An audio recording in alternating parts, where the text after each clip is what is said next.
жұмысқа орналасу кезінде ескеретін бірінші маңызды мәселе. Өкінішке қарай, кейбір жұмыс берушілер түрлі сылтаулармен еңбек шартын ресімдемей, жалақыны бейресми түрде төлейді. Бұл заң бұзушылық. Еңбек шартының болуы сенің еңбек құқықтарыңды қорғаудың негізгі кепілі болып табылады.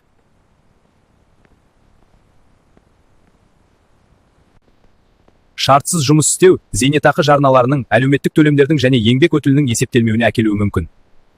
Досым, көп рахмет. Жалпы, бұл мәселе бойынша менің мынадай ойым бар.